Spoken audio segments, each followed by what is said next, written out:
An balma lamɛnnikɛlaw aw salam aleikum aw tulo bɛ arajo Bamako 24 de kana ka bɔ Mali kɔnɔ na minnu bi kan lamɛn jamana fan o fan jamana kɔnɔ ni jamana kɔ kan k'aw bɛɛ lajɛlen foni k'aw koɲuman dɔn aw sɔgɔlen b'aw ka arajo Mali la Bamako 24 min bɛ n'a bɛ kunnafoni latɛmɛ aw bɛɛ lajɛlen tɔgɔ la diɲɛ ma don o don a balimakɛ n'aw denkɛ Abdulaye Kulibali fɛ k'a sɔrɔ ɲɛmaaba n'i y'a sɔrɔ bɛ tali ka jɛjɛ sari la ale bi ka baaraw bɛɛ lajɛlen jateminɛ k'aw foni k'aw koɲuman dɔn faso kɔnɔ ni faso kɔ kan dɔɛrɛ taw ma k'aw sigi ni k'aw ka kunnafoni ma kɔnɔ kunnafoni ni dalilu don tiɲɛ ni ala ye siran kan kunnafoni gɛrɛgɛrɛ anw sigilen filɛ kɛnɛ kan o de kan ka bɛn bi kunnafoniw lase waati ma bi ye alamisa ye bɛnnen bɛ nasara san kalo sabanan ye marisi kalo ye bi o tile 31 ka bɛn 2022 san ma farafinkalo min n'o ye sunkaloma kɔnɔ ye an ma ladɔnniya k'a fɔ bi o tile 28 ye jace la san kalo 8 na hijira san 1443 san dugawu de bɛ kɛ ala k'a ɲɛ k'a d'an ma bakuruba fɔla bi kunnafoniw filɛ k'aw ladɔnniya k'a fɔ kunungo Mali faranjala fanga ɲɛmaaw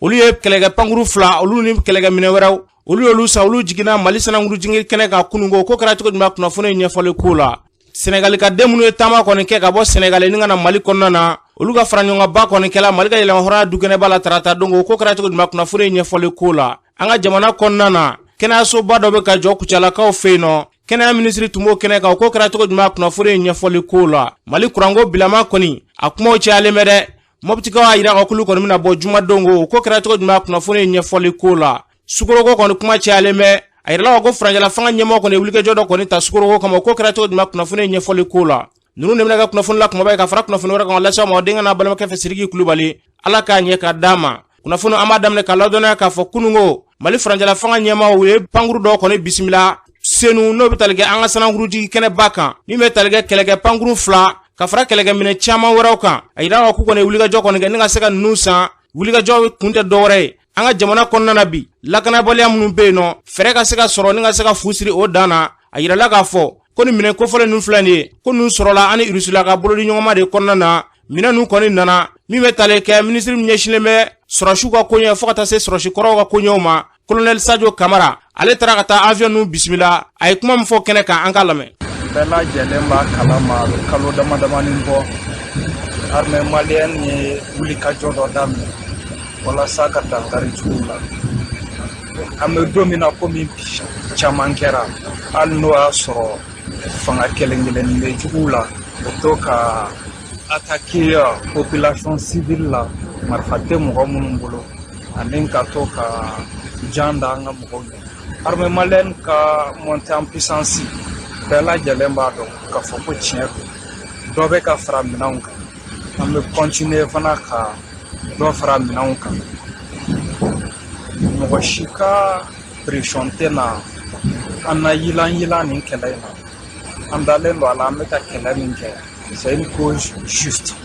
an filɛ ka minɛn minnu réceptionner sisan a bɛ na dɔ fara an ka armée ka minɛnw kan nin minɛn in an y'a sɔrɔ ani Irisiw ka tɛgɛdi ɲɔgɔnya sababu la don tɛmɛnenw na an y'a fɔ nin média kelen ninnu ye n ko Irisiw ka coopération n ko c'est sincère n ko mɔgɔ bɛ se k'a jigi da o kan o kɛ man teli ka mɔgɔ jigi waro wagati min na gɛlɛya b'an kan ni dɔw b'a ɲini ka an to an kelen na o wagati kelen olu b'a la seko n'u damayira la ka minɛnw d'an ma ka tila ka mɔgɔw d'an ma minnu b'an former o minɛn ninnu utilisation na donc an bɛ don min na komi bi an bɛ foli ka taa maliyɛn bɛɛ lajɛlen ma olu minnu sɔnna ka gɛlɛya to jamana kan ka armée kɛ u ka priorité an b'a fɔ maliyɛn bɛɛ lajɛlen ye k'an bɛ don min na komi bi an bɛ se k'an waso n'an ka armée ka d'a kan an bɛ se k'an ka kɛlɛ kɛ ka sɔrɔ an ma sigi jamana si la ka sɔrɔ an ma sigi mɔgɔ si la donc maliyɛn den bɛɛ lajɛlen bɛ se k'a disi gosi ni armée malienne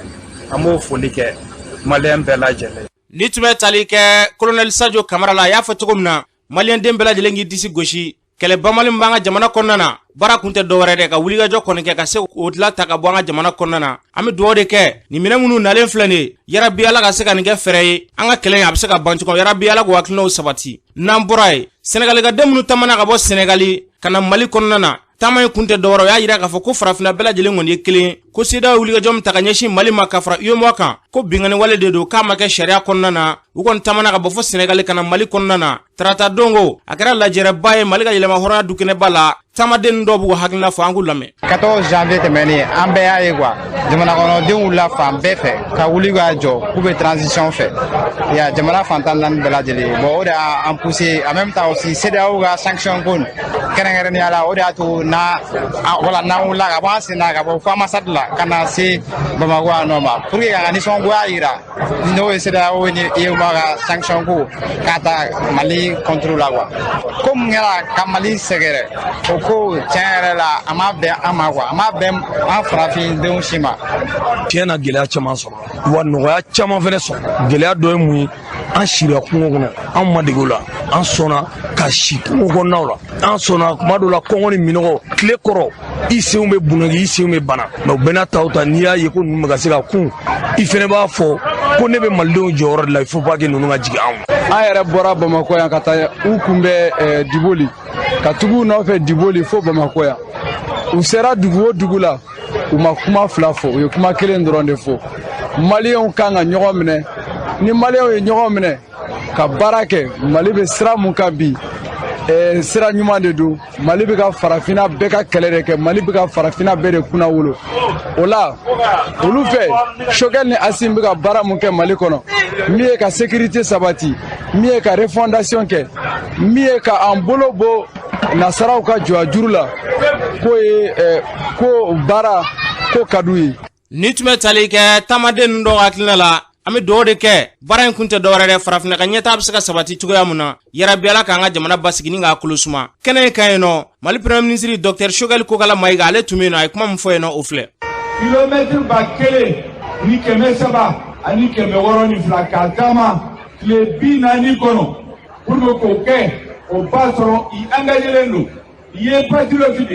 i ye risque ta avec l'insécurité. Bi an taara négociation la président ko CEDEAO ɲɛmɔgɔ ma n bɛ décision dɔ ta n b'a dɔn k'a ka gɛlɛn mais n b'a dɔn bi ni kumana maliyɛnw bɛ sɔn ma parce que u b'a dɔn n'i ye fɛn o fɛn ni donna a kɔnɔ nin donna la parce que Mali nafa bɛ an b'a fɛ aw ka da an na aw ka da Assimi Goïta la aw ka da gouvernement la n'Ala sɔnna transition bɛ ban don min na an bɛ Mali danbe na hɔrɔnya sig'a ma k'a fɔ Sénégalais ye les jeunes Sénégalais olu ye min kɛ bi o ye k'a yira faamaw b'a fɛ ka peuple fara fara jeunesse ko k'a tɛ kɛ bi a tɛ kɛ sini Sénégal jeunesse Guinéens faral'u kan Ivoiriens faral'u kan Congolais faral'u kan k'a yira ko Afrique Mali jeunesse de bɛ na bɔ nɔgɔ la jeunesse de bɛ na hɔrɔnya n'a danbe se kan min ma se ka kɛ san 60 kɔnɔ vous avez un devoir de génération u ye juru don ale de la u ye juru don Mali la o juru in n'Ala sɔnna a ye layidu min ta maliyɛnw ye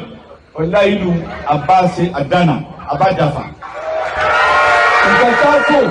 u ka taa fɔ Sénégal jeunesse ye u ka taa fɔ Afrique jeunesse bɛɛ ye u k'a fɔ Mali jeunesse ye n'Ala sɔnna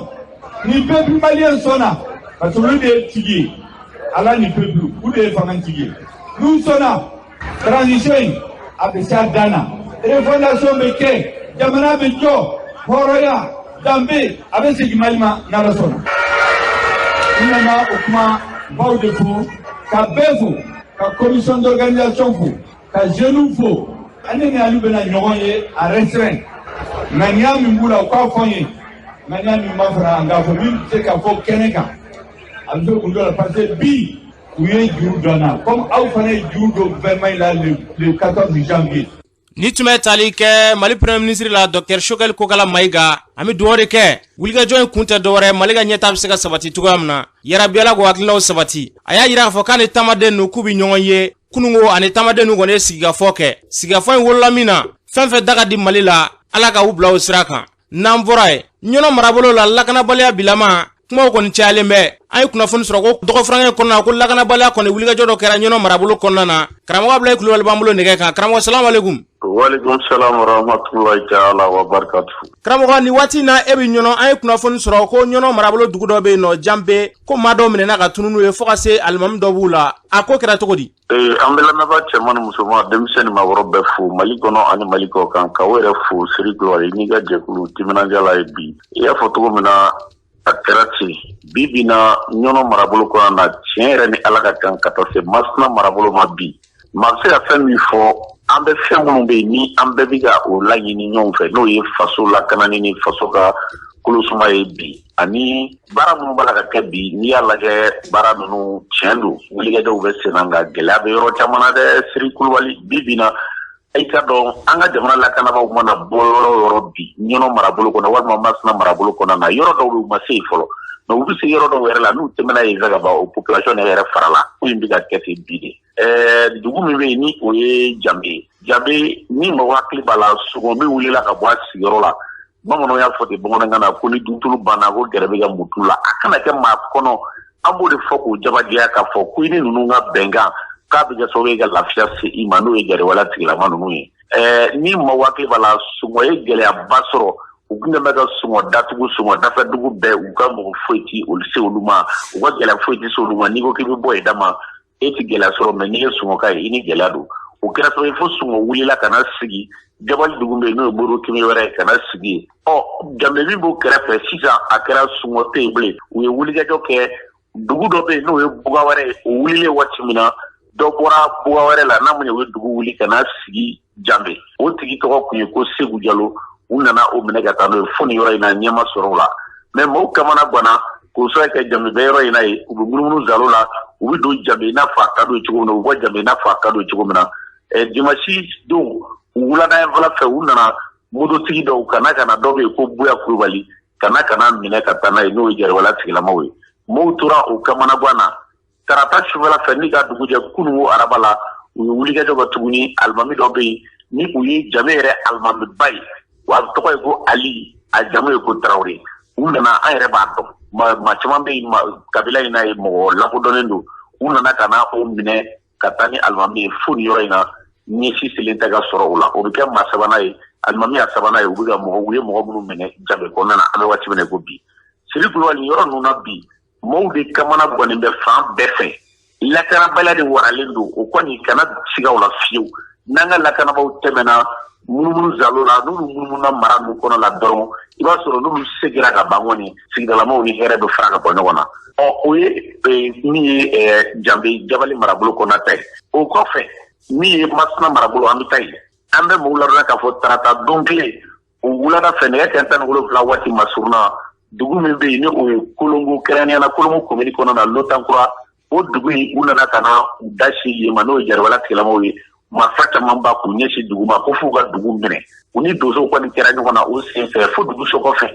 donsow ka wulikajɔ kɔni fɛ tiɲɛ na Ala ka kan u ma se ka don dugu kɔnɔ na nka o waati kɔnɔ n'o ye seni Lotan sedi ka donso daga ye donso cɛ 5 nin waati na ni ɲɛroka dɔw b'u la kayuka dɔw b'u la Lotankura yɛrɛ kɔnɔna la ye fo nin yɔrɔ ninnu na mɔgɔw kamana gannen don maa ninnu kɛra cogo di olu kɔni ma se ka ye fɔlɔ n'o ye donso cɛ 5 ɲɔgɔn na ye wulikajɔ kɔni bɛ yen nin waati na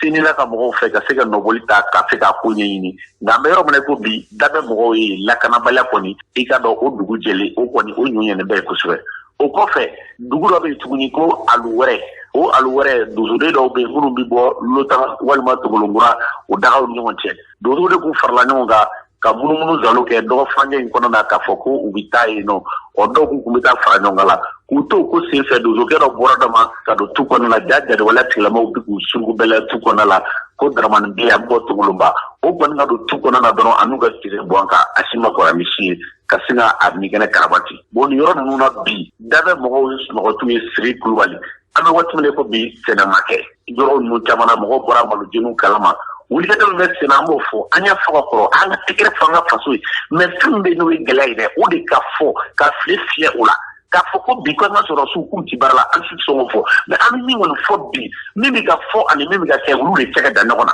fo an ka sabali an ka wulikɛjɔ ka k'u timinanja hali bi k'a yir'u la k'a fɔ gɛlɛyaba de bɛ yen tiɲɛ don gɛlɛya a nani ni a tali olu cɛ ka da ɲɔgɔn na mɛ lakanabaliya waralen bɛ nin yɔrɔ ninnu caman na bi dɛ an ye Pogonnkaw ta fɔ ni waati laban ninnu kɔnɔna la kungodaw caman caman bɛ bi jari wala sigilenmaw tɛ dogo la o yɔrɔw caman caman na an bɛ yɔrɔ min na n'an kundalen don fɛn min kan ni wulikajɔ ma kɛ hali bi ka se ka o baaraw bali an bɛ yɔrɔ min na ko bi ɲinɛ sɔmiɲɛ an bɛ deli k'o de fɔ a bɛ gɛlɛya ka tɛmɛ tɛmɛnen kan ala ka ne ni aw ala k'an ka jamana bɔ o dingɛ kɔnɔ ala k'an kisi o ma siri duba ye. Yarabi karamɔgɔ ala ko dugawu minɛ i ni ce ka ɲɛfɔli la. Ante. Ni tun bɛ tali kɛ karamɔgɔ Abulayi Kulubali la a y'a fɔ cogo min na fɛrɛ bɛ se ka kɛ an ka jamana basigi cogo min na yarabi ala k'o fɛrɛw sabati an ka jamana kɔnɔ. N'an bɔra ye Mali furancɛla fanga ɲɛmaaw bɛ wulikajɔ kɔni na ka se ka kɛnɛyasoba dɔ kɔni dayɛlɛ Kucalakaw fɛ yen nɔ o baaraw hukumu kɔnɔna na minisiri min ɲɛsinnen bɛ kɛnɛya ko ma ale ye wulikajɔ kɔni ta ni ka taa Kucalakaw fɛ yen nɔ ka se ka taa ɲɛ da nin baara yɔrɔ nin kan min bɛ tali kɛ Jaminatu Sangare la an k'ale lamɛn. Tradition de ye anw ci kan ka segin ka na Kucala barisa o layidu de taara Kucalakaw ye k'a fɔ ko an bɛ segin ka na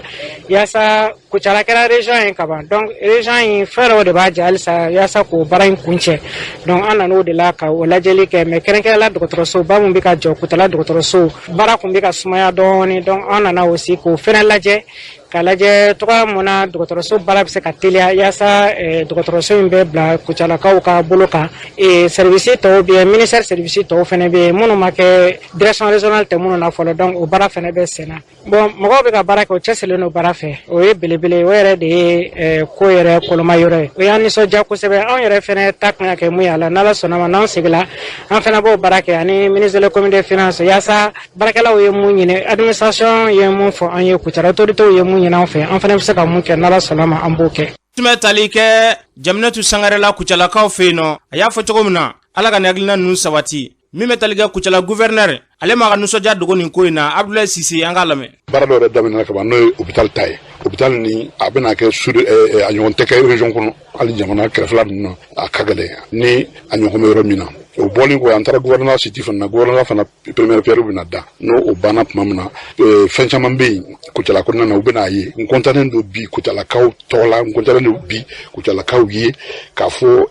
jamanakuntigi ye ministre fila de bila ka na belebele fila ka na santé kɛnɛya sira fɛ ka an lakana o sira fɛ ka tila ka développement sira fɛ n bɛ président fo a y'a fɔ a y'a kɛ. Ni tun bɛ tali kɛ Kucala gouverneur la Abdoulaye Sise a y'a fɔ cogo min na yarabi ala k'an ka jamana basigi ni k'a kolo suma n'an bɔra ye Mali kuranko bilaman kɔni kuran kɔni kɛmɛ tɔrɔsi ye dɛ a bɛ faga a bɛ minɛ min bɛ tali kɛ Bamakɔ ta kɔfɛ Moptikaw kɔni y'a yira k'a fɔ kuranko gɛlɛya kɔni a b'olu dala kabi kuma jan dɛ k'olu hakili la ko dɔ kɔni bɛna bɔ a la ko nka ko dɔ de bɛ ka fara a kan u kɔni ye wulikajɔ kɔni ta juma natɔ n'o bɛ bɛn sini ma ko Moptika bɛɛ lajɛlen kɔni welelen don ka bɔ ka se ka t'u ka dusumangoya yira dɔw yɛrɛ y'a yira k'a fɔ ko Mopti k'u ka kuran directeur k'o ka taa ka bɔ Mopti kɔnɔna na an ka Moptika dɔw lamɛn. An bɔra kuranko hukumu kɔnɔ gɛlɛya min bɛ Mopti ani gɛlɛya min bɛ Moptikaw kan kuranko la an y'a jate minɛ Mopti kuranko depuis 97 96 97 degun b'an kan anw fɛ a bɛ la sanse toujours dɔ de bɛ fara an ka kuranko gɛlɛya kan ka se bi an bɛ yɔrɔ min na ɲinan an ye min ye depuis Mopti dan na an ma deli k'a ɲɔgɔn ye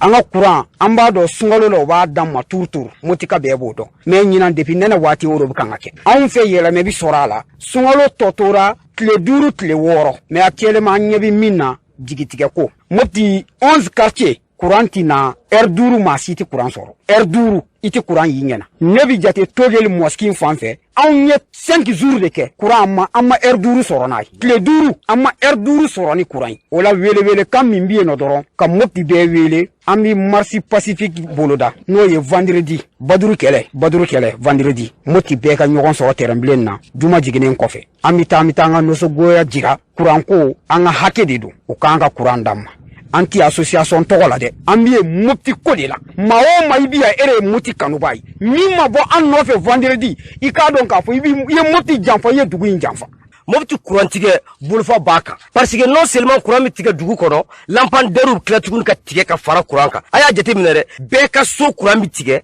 wa lampadaires kuran tigɛlen don dɔgɔtɔrɔso yɛrɛ kɔnɔ CSCOM minnu bɛ kɛ quartier kɔnɔ mun tɛ CCRF ni hôpital ba ye kuran tigɛlen don yen fɛnɛ banabaatɔw dalen bɛ yen nɔ ni mɔgɔ min ka mɔgɔ t'i kɛrɛfɛ mun bɛ se ka fifalan ta k'i fifa bɛɛ b'a dɔn banabaatɔ yɛrɛ tɛ se k'a yɛrɛbakun fifa kele flona jumɛn en pleine crise d'insécurité bɛɛ lajɛlen b'a dɔn Mali état mun actuellement an bɛ mun fɔ dɔrɔn an ye marche de boloda Mopti ka bɛɛ Mopti Medina Kura Sevare Mopti quartier 11 bɛɛ mɔgɔ b'a dɔn k'a fɔ tu es un patriote i Mopti fɛ i bɛ jamana in fɛ bɛɛ lajɛlen ka bɔ jumadon ni juma jiginna an ye bɛɛ de wele zeni plein bɛɛ lajɛlen ka bɔ an ka jɛ k'a fɔ c'est nous la jeunesse consciente an bɛ se ka ko dɔ ɲɛ an yɛrɛ bakun ye ni degun bi maliyɛnw da la o ye terrorisme ni djihadisme kuma ye ni degun bɛ an mɔbitikaw da la wallahi o ye Musa Dambele n'a ka équipe ye n'o ye énergie mɔgɔw ye edem directeur mais an bɛ wele kan min da il est incompétent a ka baara hali n'a ɲɛdɔn b'a la an ŋaniya t'a kɔnɔ parce que bi a ye mɔgɔ wele ka taa journal don k'a ye pour que an ka taali ni an ka bɔli k'a bɔ a ma pour que ka journal don a bɛ ka place de makara an faso an bɛ kan k'o de makara an ba kɔrɔ n'an fa kɔrɔ ninnu an bɛ kan k'olu de makara an b'a ɲini Musa fɛ a k'a ka koso n'a ka kasaw cɛ i n'a fɔ an ye faransi gɛn cogo min na a ka sabali a ka bɔ daba fɛ ni tun bɛ tali kɛ Mopti sifinnaka dɔw ka ɲɛfɔliw la an bɛ dugawu de kɛ yarabi Ala k'an ka jamana basigi ni k'a kolo suma Bamakɔ kurantigɛ bolofabo fɛnɛ kan dɛ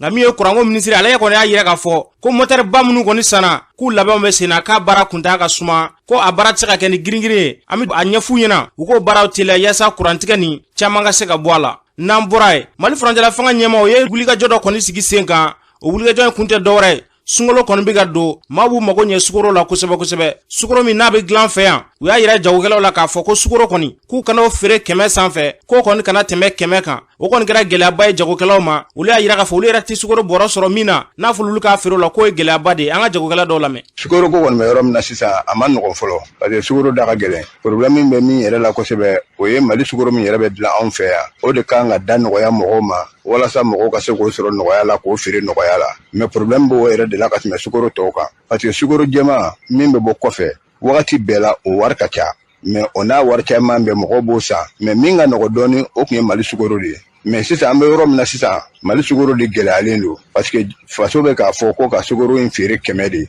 ko ka kilo 1 feere 100 n'i y'o jateminɛ a bɛ komi 50 de bɛ bɔ a bɔrɔ kɔnɔ o 100 o kan ka bɛn 5000 de ma an bɛ yɔrɔ min na bi sugu kɔnɔna la n'i taara k'i bɛ taa sukaro san a sɔngɔ yɛrɛ ka ca ni 5000 ye pour cela an bɛ yɔrɔ min na bi an yɛrɛ bɛ yɔrɔ min na bi an yɛrɛ tɛ k'a feere parce que mun na n'an y'a ko k'an b'a ta k'a feere a se ka feere 5000 u dun bɛ ka yaala dugu kɔnɔ papiyew ni fɛnw b'u bolo u bɛ taa mɔgɔw ɲini k'u ka sukaro daw la ni mɔgɔ ye sukaro daw f'u ye dɔrɔn u bɛ mɔgɔw pénaliser u bɛ wari minɛ mɔgɔw la u bɛ ka mɔgɔw ka bitigiw datugu u nana u y'an ɲininka sukaro la u y'a sɔrɔ sukaro tun tɛ ne bolo dɔgɔ commande de tun bɛ ne bolo ko sukaro ye joli ne ko ni min bɛ a sannen de don donc an y'o san a mɛnna o y'a sɔrɔ a jiginnen don mais n ko bi n t'a sɔngɔ dɔn donc ko ni ne ma na ni facture ye k'u bɛ ne ka bitigi datugu walima u bɛ taa ni ka sukaro ye ne sɔrɔla ka ne kɛ wele a sɔrɔla ka taa facture minɛ ka n'a yira u la u sɔrɔla ka taa ten san'u ka baga an ma u kan ka taa commerçant ba ninnu de fɛ yen parce que an b'a ta yen nɔ don u b'a dɔn a gɛlɛyara mais u tɛ taa daba naani kɔnɔ u bɛ na anw de tɔɔrɔ yan yɔrɔ o tɛ sariya la u b'a yɔrɔ dɔn o sukaro bɛ bɔ yɔrɔ min na u b'a yɔrɔ dɔn minnu bɛ sukaro di mɔgɔw ma u b'a yɔrɔ dɔn minnu bɛ na ni sukaro ye u b'a yɔrɔ dɔn mais u tɛ se olu fɛ yen u bɛ na anw de fɛ yen minnu bɛ na ni sukaro ye u kan ka taa olu de fɛ yen u b'a jigi n'u y'a jigi anw tɛ se ka dɔ fara sukaro kan o et puis ni sukaro jiginna sanni bɛ teliya ka tɛmɛ a yɛlɛlen kan e ma u kan ka taa olu de fɛ yen sinon aw tɛ commerçant nɔ ye o. Mali sigaro an b'a ta da min na a ka ca 5000 ye n'i ko k'i b'o feere 100 o kɔrɔ k'i b'a a bin k'a feere de n'u nana ne yɛrɛ fɛ yan u nana ne ɲininka sigaro la o y'a sɔrɔ sigaro bɛ ne bolo 100 ani dɛrɛmɛ 10 na u ko ko fo ka ne ka datugu mais ne n'u kumana u ko ne ka 3000 de sara ne ye 3000 de d'u ma bon Mali sigaro kɔni ne yɛrɛ b'a feere jɔ ne t'a feere fɔlɔ quoi parce que n tɛna se k'a san 5000 ni 200 k'a feere ka bɛn 5000 ma n tɛna se k'o kɛ quoi. ni tun bɛ tali kɛ Mali sukaro baarakɛla dɔw la an bɛ dugawu de kɛ yarabi Ala ka nɔgɔya nati an ka jamana kɔnɔ n'an bɔra ye kunungo an ye kunnafoni di k'a yira k'a fɔ min bɛ tali kɛ B3 donsow k'olu ye wulikajɔ kɔni ta ka misi dɔw minɛ maa dɔ kɔni kumana k'a yira k'a fɔ ko ale de ka misiw minɛna nka kunnafoni y'a yira k'a fɔ a ye tɔgɔ min da yɛrɛ la ko Ali Mayiga tɔgɔ wɛrɛ bi B7 sunkalo kan na ale y'a yira k'a fɔ k'a y'a tɔgɔ da ale la k'ale t'a dɔn wa Ali Mayiga tɔgɔ wɛrɛ k'o tɛ B7 sunkalo kan na an ye ɲininkali kɛ ale la n balimakɛ i tɔgɔ ni jamu. ne tɔgɔ ye Ali Mayiga ka bɔ sunkalo kan na B7. kunungo dɔ kumana k'a yira k'a fɔ k'ale de Ali Mayiga ye ko B3 donsow k'olu ale ka misiw minɛ. ni ngalon da ne la ne t'a tigi kɔni dɔn nka maa y'a fa tigi ma sunkalo kan bɛɛ Ali Mayiga t'a la ni ne tɛ misi den kelen tɛ ne fɛ bi jɔn ka donsow ka n'a minɛ. Ali Mayiga tɔgɔ wɛrɛ tɛ yen nɔ wa. a tɛ ne tɔma kelen de bɛ a bɛ n ka du kɔnɔ ne den de don fitinin de don ale dun ma se kuma ma jɔn ka ala k'a fɔ. ni tigi ka wuli ka se ka taa yɛrɛ tɔgɔ da e la k'a ka misi ɲini ni kumaw kɛ mun de b'o kɛ. a b'a fɛ ka ne don kɔ de la dɔrɔn ne y'a faamu cogo min na ne tɛ a tigi ye nkalon da ne la. ko donso ye misi minnu minɛ e b'a kalama ni misiw minɛna wa. misi minnu dɔrɔn nakɔ la u y'o de minɛ. o misi minnu minɛna e bɛ maa dɔn u tigiw la wa. o tɛ maa si dɔn na mama na ko fonye jongo halango atigida ni tume talike Ali Maigala kuma in kunte dore ko maminga mishi koni minena ayre koni anage na srame ka ayre toko fo akon be ka toko da alela kale bode jawajiya ka yire ka fo ale tebi mishi tale bol ale ma deliga mishi mara yarabi yala ka akishi utoroma o kofe an yinelge sine dambele la munebe ka maubla ka nike sine dambele ba mulo nike ka malo ka toko ni jamu ka bomi ni toko sine dambele ka bombe trola kunungo ay kuna fondi ka yire ka fo ka mishi do mine mado bora ko ale Ali Maiga e ko ale le tawe mishi ye kuna fondi ya yire ka fo ko Ali Maiga ko o tate mishi nuye ebo miri ka ke muni bon o ye jamana cɛnikɛla o minnu bɛ jamana in kɔnɔ cɛnikɛla o mɔgɔ ninnu de filɛ nin ye minnu bɛ escroc la an ka sigida ninnu na ninnu ye mɔgɔ bilala ɲɔgɔnna de fɛn min ma kɛ ninnu ye b'a fɔ k'a kɛla b'o perebu dɔ d'e ma min ye surumani ye sisan BDC jeunesse président ka danga ale taara fo sebe fɛ ka taa fɔ ko mugu cila ale la ko kisɛ ale jɛ k'u y'a ka Dakar ka minɛnw ta sebe ne wele a kuma na ani bi cɛ a tɛ tɛmɛ tile 5 kan quoi ne ye sebe wele k'a fɔ n ko nkalon na an y'a sɛgɛsɛgɛ an y'a sɔrɔ nkalon na a yɛrɛ tilala ka na yafa ɲina ko tiɲɛna mugu ma cɛ a la a ka damakari fo wolo ma k'a la ale kɔni dusu de kasɛla dɔrɔn a taara fɔ pour que ka donsow tɔgɔ tiɲɛ o perebu bɛ n bolo a video bɛ n bolo fɛn bɛɛ bɛ n bolo yan an ye Ali Maiga ɲininka Ali Maiga yira k'a fɔ ko misi t'ale bolo wa ko Ali Maiga tɔgɔ wɛrɛ tɛ B7 Sunkalo kan na o kuma ye tiɲɛ wa o kuma ye tiɲɛ ye parce que Sunkalo kana mɔgɔw yɛrɛ de nana Ali Maiga y'a den bila ka na a yɛrɛ labanna ka na ka na ko a nana ka na kuma fɔ parce que ne tɛ Ali Maiga dɔn ne tɛ mɔgɔ caman dɔn Ali Maiga ye a den bila ka na a yɛrɛ tilala ka na a ko ale tɛ ale ne b'a kɔrɔkɛ kɔni dɔn Hama Maiga o de ye maire Fatulasi ale de bɛ maire nɔ na ne b'o kɔni dɔn mais Ali in yɛrɛ ne t'a dɔn mais n b'a dɔn tɔ minnu y'a mankan mɛn o bɛɛ kɔni tɛ Ali Maiga mais ale y'a yɛrɛ kɛ Ali Maiga ye faamaw ka sɛgɛsɛgɛ dɔrɔn min kɔni ka d'anw ye u ka na dugukɔnɔna ninnu na komi a fɔlɔ ko machine b'u bolo machine ninnu ka na u ka na sɛgɛsɛgɛli o de b'anw lafiya o de ka d'anw ye an kɔni bɛ jamana ɲɛmɔgɔw fo ka Hasimi n'a ka gouvernement bɛɛ fo vraiment Mali bɛ taabolo min na nin tɛ an ka danbe ye u ka wuli ka baara kɛ hali bi pour que an ka danbe bɛ segin a nɔ na an bɛ dugawu kɛ Ala ka jamana in suma ni mɔgɔ min ko a tɛ suma Ala ka suma o kɔ kan misi mugu minɛna o misi bɛ se misi joli bɔ ɲɔgɔn ma tiɲɛna misi ninnu ne t'i misi ninnu da dɔn ne yɛrɛ ma jɔ misi ninnu kunna k'a filɛ hali sisan k'a fɔ nin ye misi kelen fila don wala fimana jɛmana wallahi ma filɛ parce que nin ko ninnu tɛ ne ka baransi ye quoi mais ni e kɛla ko i tɔgɔ bɛ mɔgɔw da la ni fɛn fɛn nana a bɛ fɔ e don jagosa don e bɛ kuma n'o tɛ ninnu tɛ ne ka baransi ye ne t'i misi ninnu ko kalama mais kɔni ye mɔgɔ dɔw wuli k'u bila ka taa ko mun ye misi ninnu tilan fila ye bilisikaw taara nin dɔ ye ne ko an ka cɛkɔrɔba ma komi an ka donso cɛkɔrɔba bɛ donsokuntigi bɛ a ka dangan bɛ u ka dangan bɛ ne t'i donsokuntigi n t'a ka dangan ye mais olu ka dangan bɛ an y'olu bila ka taa u ka taa misi ninnu compter BDC u taara olu compter sisan u b'a la ka B3 yɛrɛ taw compter donsow tɛ maa tɔn ye u tɛ foyi foyi la mais tiɲɛnikɛla nalen de mɔgɔw y'a ye k'a fɔ faamaw tɛna jɔ o yɔrɔ la parce que waati janfan bɛ anw na cogo min mɔgɔ faamaw de la ka tɛmɛ mɔgɔ bɛɛ kan donc donso de wulila anw tɛna sɔn an ka kɛ jɔn ye donc o de la anw wulila ka jɔ o jɔcogo la n'olu nana fɔ ko donsow de bɛ tiɲɛni na a bɛ tan donc an bɛ min fɔ faamaw ye dɔrɔn faamaw ka wuli k'u jɔ u ka baara in taabolo fɛ u k'u ka baara kɛ k'a fɔ jamanadenw ye an k'an tɛgɛ di ɲɔgɔn ma kunun olu ko k'olu tɛ jadisi ye ko olu tɛ tiɲɛnikɛlaw ye u ye mugu ci an ka mɔgɔ min na a bɛ ɲɔnɔ dɔgɔtɔrɔso la u tilala ka cɛkɔrɔba dɔ minɛ ko Sidi u taara n'ale ye kungo kɔnɔ u y'a bila minnu y'a minɛ a b'u dɔn a b'u bɛɛ dɔn u bɛ yɔrɔ min a b'u dɔn a b'u fɔ dɔn a b'u bɛɛ dɔn n'olu k'u cɛ jadisi ye u ni marifa ye olu de y'a minɛ ka taa o siraw b'an bolo fo bɛɛ b'an bolo an b'o dɔn an kuma min fɔ ni faamaw mago b'a la u kana sigida yɛrɛ la an b'a kisɛ de k'u tɛgɛ ko in tɛ dɛ a kisɛ de b'an bolo an bɛ min k'u tɛgɛ minnu bɛ boli ka taa kuma fɔ yɔrɔ la o tɛ dɛ an b'a sun yɛrɛ de kɔrɔ yan n'a min fɔ o de tɛ wuli ni tun bɛ tali kɛ sinɛ danbele la ɲɔnɔ B3 a y'a fɔ cogo min na yarabɛla k'an ka jamana basigi ni k'a kulusuma n'an bɔra ye Mali kɔnɔna na an ka silamɛjɛkulu dɔw kɔni farala ɲɔgɔn kan faraɲɔgɔn in kun tɛ dɔwɛrɛ ye diinɛ jɔyɔrɔ ye jumɛn ye jamana basigili la wulikajɔ ka kɛ ɲɛfɔli bɛ se ka kɛ silamɛya ɲɛfɔli bɛ kɛ cogoya min na u y'o kɛ faraɲɔgɔnba kɔni ye ni ka ɲɛfɔli kɛ maaw ye a kumatigi dɔ bɛ tali kɛ Magi Bala an k'ale lamɛn discours islamique silamɛya ka kumakanw a bɛ wajulikan minnu fɔ ni Ala ni kira tɔgɔ ye misiriw kɔnɔ arajow la tafsir kɛnɛw kan an ka wajuli kɛnɛw sanfɛ ko wajulikan ninnu jɔyɔrɔ ye jumɛn ye bi jamana ka basigi a n'a ka kolosuma ani jamanadenw ka ɲɔgɔn minɛ na yali Ala kumakan in a kan k'an don da kelen fɛ de wa walima a kan k'an fara de wa yali a kan k'an ko don ɲɔgɔn ma de wa a kan k'an dɔ kɛ dɔ ma jugu de ye wa message min bɛ an da kɔnɔ ni Ala tɔgɔ ye a kun y'o de ye wa ne tɛ taa yɔrɔ jan ne ni tubabukɛ dɔ ye baro kɛ tubabukɛ ye mun ta de fɛ yen kuma caman Belgique don tubabukɛ bɛna bɔ Mali kɔnɔ don min a taara ne fɛ yen a ye baro kɛ ne fɛ a ko ma ko ale ka mandat banna Mali ale bɛna taa mais a kasira ko ale ye Rwanda kɛ comme observateur tubabuw bɛ maa minnu bila comme observateur olu bɛ taa lakɔlɔsili kɛ a b'a ye don o don olu de b'a fɔ sarasiw ye nin fila hakɛ fa u ye nin kadɔ hakɛ fa kadɔw ye nin fa olu minnu bɛ o manamanakaw fɔ o observateur ɲɔgɔnna dɔya de a ko ne ma ko ale Rwanda kɛ su minnu bɔra ko a bɛɛ bɔra ale ɲɛna mais ko ale bɛna min fɔ ne ye ko a ma se Mali kɔnɔ fɔlɔ de ale bɛna taa mais a bɛ Ala deli Ala ka Mali kisi o ma ne ko o ye jumɛn ye ko ale ɲɛ y'a ye tubabuw ye Rwanda Tutsiw parce que siya fila de don Hutu ni Tutsiw u bɛ Tutsiw ka duloki du kan na olu ka masiriw don u yɛrɛ la ka taa ninnu ka dugu halaki tubabuw de bɛ k'a kɛ bon ni ninnu y'u ye ni fini b'u la ka ban olu b'a miiri ko jɔnw don olu b'a miiri ko siya dɔ ye mɔgɔw don o dugujɛ olu fana bɛ taa ka taa ninnu ka dugu ci katuru bɛɛ bɛ kankali a bɛɛ ye siya kelen a bɛɛ dugu kelen don ye o de misaliya kɛra an fɛ yan waati dɔ la ni fila fini yer'i la e tɛ se ka taa kadɔ jamana na ni kadɔ fini yer'i la e tɛ se ka ye filaw cɛ la ka an yɛrɛ dɔ bɛ kɛ ɲɔgɔn ma jugu ye ka sɔrɔ minnu bɛ ka ogosago kɛ ka filaw fɔ ka kadɔw fɔ bilahi sigi ni kɛlɛ tɛ ban dɛ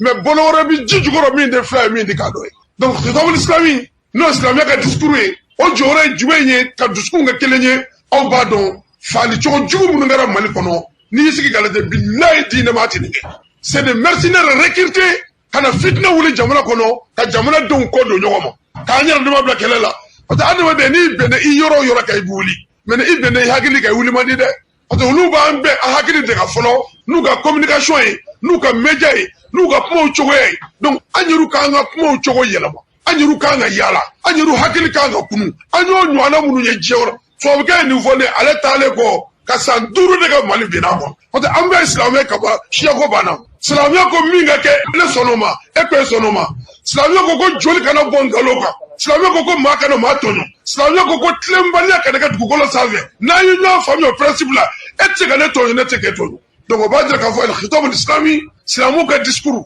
n'u sera k'a dilan k'a ɲɛ k'a formation kɛ ka kumaw cadre u yɛrɛ ka bɔ kow kalama a jɔyɔrɔba bɛ yen jamana ka basigi ani jamana ka kɔlɔsuma na mais ni discours taara kɛ ni dungafɔ ye kutubaw bɛ taa kɛ ɲɔgɔn neni ɲɔgɔn kɔrɔfɔ kutuba bɛɛ lajɛlen kabini caméramanw bɛna jɔ ou bien réseaux sociaux activistes yanni alimami ka jɔ discours la jumadonja fɛ activistes bɛna jɔ a ɲɛkɔrɔ fɔlɔ kabini yen a tiɲɛna o de y'a to kuma dɔ bɛ yen a fɔli ka gɛlɛn dɛ mais tiɲɛ don an ka cɛkɔrɔba fɔlɔ minnu nana ni diinɛ ye jamana in kɔnɔ yan u ma sɔn kutuba ka fɔ kabila la arabukan an bɛ cɛkɔrɔba fɛn fɛn fɔ olu ko ka kutuba bɛɛ kɛ arabukan de la anw ka lamɔba kuraw nana anw bolo nk'olu ti ko dɔn an ko k'a dabila n ko fɔ k'a yɛlɛma bamanankan de la mais hali bi dugu kɔrɔw b'u ka cogo kɔrɔ kan Bamakɔ juma misiriba Fatuma ti fɔ kan wɛrɛ la ni arabukan tɛ o Segu juma misiriba o kelen de don n'i taara Mali région kɔrɔ kɔrɔlenw minnu bɛ kɔrɔlen kan a si ma sɔn kutuba yɛlɛmani ma k'a fɔ k'u tɛ se k'a kɛ o tɛ o u m'a fɔ k'an ma ɲi dɛ mais fitinɛ o fitinɛ bɛ diinɛ kɔnɔ anw fɛ yan bi a 99% kutuba yɛlɛmani bamanankan la o nɔ don kabini a yɛlɛ kuma i yɛrɛ ni ala ci b'a dɔn ko alimami kɛmɛ k'a sa ma a tɛ karisa sɔrɔ a sɔɔni na diɲɛ bɛ wuli ani k'a ta tɛ ɲɔgɔn sɔrɔ bɔlɔn kelen kɔnɔ mais a b'i profiter kutuba la maa n'u mina ka na mabɔw jaga ka jamana yɛrɛ déstabiliser an bolo an b'o de cogo la bi mais an ka dɔnnibaga fɔlɔ minnu tɛmɛna olu ko ko kutuba ka to a cogo la pour que diinɛ ka to a cogo la i tɛ ka hali fitinɛ ɲɛ siranɲɛ de kama u y'a kɛ mais comme anw bɛ se a bɛɛ la anw k'an b'a bɛɛ dɔn anw ko olu ti ko dɔn anw de nana n'a ye donc an bɛ k'an yɛrɛ ɲini a kɔnɔ bi. ni tun bɛ tali kɛ Elhaji Magi Bala a y'a fɔ cogo min na yarabi Ala k'an ka jamana basigi diinɛ faamu ɲuman Ala k'o sabati n'an bɔra ye kulu dɔ faralen don ɲɔgɔn kan an ka jamana kɔnɔna na réseau des femmes patriotes du Mali olu kɔni ka wulijɔ kun tɛ dɔwɛrɛ dɛ ko musow kɔni kɛmɛ jagofɛn ye n'an ka kalataw sera 400 ni 200 diw u y'a yira k'a fɔ ko gɛlɛya kɔni b'o ko la dɛ wulikajɔ kun tɛ dɔwɛrɛ ka se ka musow bila o hakɛ kɔnɔna na u ka ɲɛmaa ye Siribelakaw furumuso Fatumata Siribe an k'ale lamɛn. Tɛn créé kun sɔrɔla mun fɛ 2018 kɔnɔna na élection min kɛra an y'a essayer ka k'an bɛ élection togoya changer c'est-à-dire ko musow tɛ san tuguni k'an b'a essayer ka wari bila musow ka kɛsi kɔnɔ musow ka se ka fond de roulement sɔrɔ donc an y'o de idée ta ka taa ni campagne na mais an y'a ye an fanga ma se ka sira sɔrɔ o ma se ka 400 minɛn ani 200 minɛn o ma se k'o bali donc an fana ko nin yɔrɔ ye min ye sisan an balimamusow t'u ka droit de dɔn donc droit b'u bolo devoir b'u bolo u ka kɛta bɛ yen hakɛ b'u ye mais u jɔyɔrɔ fana bɛ maliko la donc ka taa i yɛrɛ feere 400 200 donc an bɛ wuli ka o kɛlɛ fɔlɔfɔlɔ na anw denmisɛnninama anw fa ma école sara k'an kalan anw tun mun ye fantandenw ye an ni faamadenw kun b'an sigi ministriden ni tailleur-den ni menuisier-den an kun b'an bɛɛ sigi classe kelen kɔnɔ mun b'an kunkolo la o de kun b'an bɔ ɲɔgɔn na bon donc an nana ye k'a fɔ o banna Mali kɔnɔ tuguni donc o dusukasi fana banna sɛgɛn bonyana an ka muso caman bɛ femme patriote dɔw bɛ u bɛ sugu kɔnɔ u bɛ magasin b'u bolo sugu kɔnɔ donc gɛlɛya min bɛ sugu kɔnɔ an b'a bɛɛ dɔn donc o bɛɛ an bila k'an bɛ wuli n ko ka an jɔ Mali kɔnɔ parce que n'i ye muso dɛmɛ i ye du dɛmɛ n'i ye muso dɛmɛ i ye jamana dɛmɛ donc o de dan anw bila ka réseau des femmes créer. Ni tun bɛ tali kɛ réseau des femmes patriotes du Mali olu ka ɲɛmaa la Yarabiyala ka hakilina nu sabati an ka jamana kɔnɔ n'an bɔra na an bɛ taa jamana kɔkana na Umu Dambele min bɛ bolo. Karamɔgɔ Sidiki an bɛ taga Itiri jamana kan ni musolaka dɔ ale ka baara tɛ dɔwɛrɛ a bɛ binganiya wele ta ka ɲɛsin mɔgɔw ma k'a b'a yɛrɛ kɛ sugudenw dɔ ye maa minnu bɛ taga bolimafɛn sen fila ta ka t'u ka ciw ɲɛnabɔ a bɛ binganiya wele ta ka ɲɛsin olu ma kofɔlenw ma nin waati in na ko tɛgɛ dara nin maa in kan n'an bɔra an bɛ taga Niger jamana kan finitigɛlaka maa 6 ɲɔgɔn bɔnɛna u ni na binganiya wale dɔ senfɛ a kɛra tɛnɛndon Niger ni Burkina Faso dancɛ la waleya in k'a juguyara kosɛbɛ Niger lakana tigilamaaw bɔra ka ni kibaruya n'an bɔra an taga Ukraine ko tɔgɔ furancɛ tun y'a tile 32 ye mugujuguw bɛ jiginni na Ukraine dugu kɔnɔna la tɛnɛndon marsi kalo tile 28 Ukraine jamanakuntigi bɔra k'a ɲini a ka lakana tigilamaaw fɛ ani finitigɛlaka minnu faralen b'u kan k'u k'u cɛsiri baaraw la kosɛbɛ n'an bɔra an bɛna Burkina Faso jamana kan maa 2 minnu tun minɛla Desanburu kalo tile 17 tɛmɛnen na san 2021 banbagacijɛkulu dɔw fɛ ni waati na k'u labilala tɛnɛndon kana Wagadugu a kɛra nisɔndiya ko b'a ye Burkina marabagaw bolo an karamɔgɔ Sidiki ya tun mi sɔrɔ ni kiyoli dɔ ye. Umu Dambele y'a fɔ cogo min na Yarabiyala ka basigi nati Mali ni diɲɛ bɛɛ lajɛlen kɔnɔna na